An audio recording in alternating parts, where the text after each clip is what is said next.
continuando o vídeo sobre o livro O Conde de Monte Cristo, de Alexandre Dumas. Agora a gente vai falar um pouquinho sobre o autor e a diferença das duas edições que eu tenho, que eu li, que é uma de 71 e uma agora de um ano atrás. Bom, então vamos lá. E o autor? Bom, Alexandre Dumas pai nasceu em 1802 na França e aos 21 anos ele foi a Paris para ser copista do Duque de Orleans, que foi o futuro Luís Felipe da França. Mas o primeiro sucesso dele foi aos 27 anos, uma peça chamada Henrique e Sua Corte, e o reconhecimento definitivo mesmo veio aos 41 anos, quando ele escreveu Os Três Mosqueteiros e O Conde de Monte Cristo. Ele foi apelidado de Rei de Paris. Ele escrevia livros atrás de livros e ele escreveu muito, ganhou muito dinheiro, só que ele era bastante mulherengo e gastava dinheiro à torta e à direita, né? Ele teve 3 filhos fora do casamento. Um desses filhos é o famoso escritor Alexandre Dumas Filho, e ele morreu em 1870, aos 68 anos, de um infarte. Ele foi enterrado no Panteão Francês, que é onde estão enterrados todos os escritores consagrados da França. Muito bem, então, e a diferença nas duas obras que eu tenho essa edição aqui, da Clássicos da Literatura Juvenil, que é da Abril Cultural de 1970, acho que ele foi publicado em dezembro de 1971, tá? Essa edição aqui é capa dura, na cor laranja, é o segundo volume, foi recontado por Miécio Tati, e tem as ilustrações de Luiz Trímano, que é dentro do livro, e Liberato Pastorelli, que é o da capa, tá? Dentro do livro a gente tem, vou mostrar pra vocês, aqui, ó. As ilustrações são assim.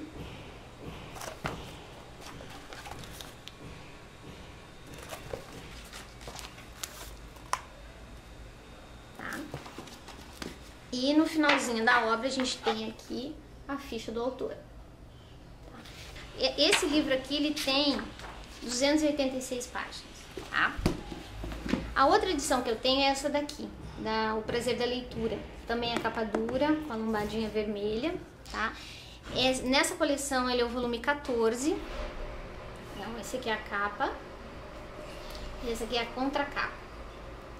Na contracapa tem uma coisa bem interessante, fala assim, a sinopse: maravilhoso, fantástico, extraordinário. Todas essas exclamações saudaram esta obra-prima de Alexandre Dumas. Nesse clássico de múltiplos enredos, você, leitor, encontrará o texto ficcional entrelaçado com fatos históricos da França de 1815 e em que a história se desenrola. Edmundo Dantes é um jovem injustiçado que ressurge como Conde de Monte Cristo e toma para si a autoridade de fazer justiça com as próprias mãos. Inveja, traição, amor e ódio permeiam cada página desse livro. As personagens são incríveis, os diálogos instigantes e as situações fascinantes. Abandone-se às sensações inesquecíveis que a leitura desse romance certamente lhe trará. A obra original tem 540 páginas, tá? A obra original em inglês. Foram adaptadas nesse livro para 299 páginas de texto em português. Então é isso. E essa obra da coleção Prazer da Leitura teve tradução e adaptação de Cecília G. Dourado, e o ilustrador foi o Alessandro Poluzzi, tá? Então aqui é a capa, temos as ilustrações aqui dentro coloridas.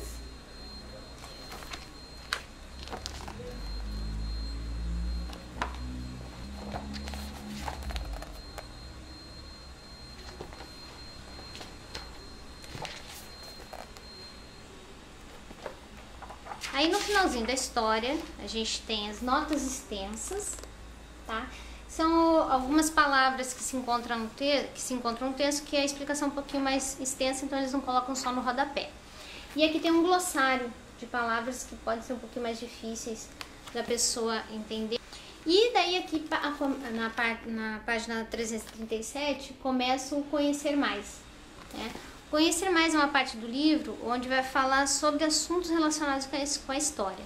Então aqui a gente vai ter no livro a história da França, tá? Começa com a história da França. É bem interessante porque conta aqui que a França começou com tribos nômades lá na caverna de... Não vou nem me atrever a falar o nome dessa caverna, que eu não sei em francês. Há 15 mil anos atrás, mas a primeira cidade mesmo que surgiu foi em 600 a.C., que foi Marsella, que foi fundada pelos gregos que faziam comércio naquela região que era denominada Gália. Ela era denominada Gália porque lá existia principalmente os gauleses, que eram tribos celtas, fazia parte das tribos celtas, né? As tribos celtas eram formadas, além dos gauleses, pelos bretões, os batavos, os belgas e os caledônios, entre outros, né? E aí vai contar a conquista dos celtas pelos romanos, né? E depois as invasões bárbaras que acabaram com o império e tal, e aí aparecem os francos que deram a origem, né, à França de hoje em dia. Então é bem interessante essa história. Aí fala também sobre depois que houve as invasões bárbaras, né, que teve lá o rei como é que é o nome do rei? Clovis. Então, depois do rei Clovis, os francos dominaram a Gália toda, e aí começou a dinastia Merovingia, e depois da dinastia Merovingia veio o Carlos Magno, e assim foi sucedendo. E o interessante aqui é que tem uma dinastia porque depois esses reis, cada um tinha os herdeiros, iam dividindo as terras, né? Então acabou que foi se formando assim algumas dinastias locais começaram a ter mais poder, e a dinastia dos Capetos foi a que durou mais tempo. Ela durou 341 anos e foi representada por 15 reis da França. Bem interessante. Depois teve a dinastia dos Valois, que foi contestada depois pelo rei Eduardo III da Inglaterra, que também era sobrinho de Filipe IV, e que reivindicou o trono francês. Foi esse o ponto de partida para aquela guerra dos 100 anos entre Inglaterra e França. E daí os franceses derrotaram os ingleses com a ajuda de Joana d'Arc, até chegar à parte da Revolução Francesa, né, que aconteceu porque por vários, o maior motivo, a injustiça social, os problemas econômicos, a insatisfação do povo, né, com a burguesia, que levaram às revoltas populares na França na época do rei Luís XVI, que foi derrubado. Tá? E em meio às disputas políticas, né, que sucederam depois da Revolução Francesa, surgiu a figura do Napoleão Bonaparte, que ele tomou o poder na França em 1799 e encerrou esse ambiente revolucionário, certo? Então aí vai contar tudo. Depois fala um pouquinho também sobre a Revolução Francesa, né?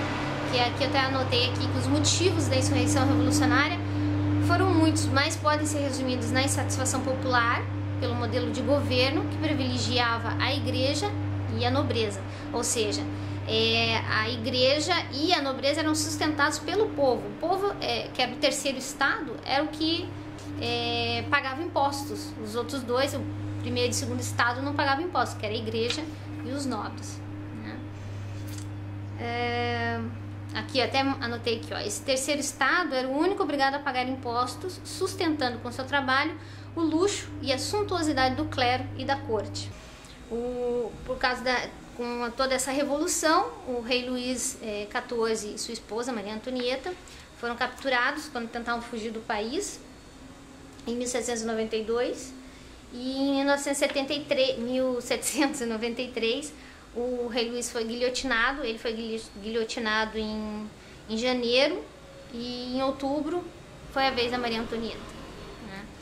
E aí teve toda aquela... Só que é engraçado, terminou a monarquia, né? Acabou com, né, aquele absolutismo do rei, não sei o quê. E aí começaram as brigas, as intrigas entre os próprios revolucionários, né? Os dois partidos principais eram os girondinos e os jacobinos, né? E aí foi uma bagunça, que daí um queria matar o outro, era uma coisa de louco, né? Os girondinos se viram assim obrigados a conter as revoltas, né? E por isso convocaram Napoleão para ajudar a conter essas revoltas. E no final das contas, quem acabou se ferrando foi a própria Revolução, porque Napoleão tomou o poder. Fazer o quê? Né? Porque quando os jacobinos e os girondinos estavam brigando lá, um matava o outro, que eles queriam, né, matar todo mundo que fosse contra as suas ideias de governo. Então acabou que era quase a mesma coisa que ter um rei. Só que dessa vez era como se tivesse vários reis, né? Um matando o outro. Era uma coisa de louco. Então não deu muito certo essa revolução. E aí Napoleão surgiu e se tornou imperador.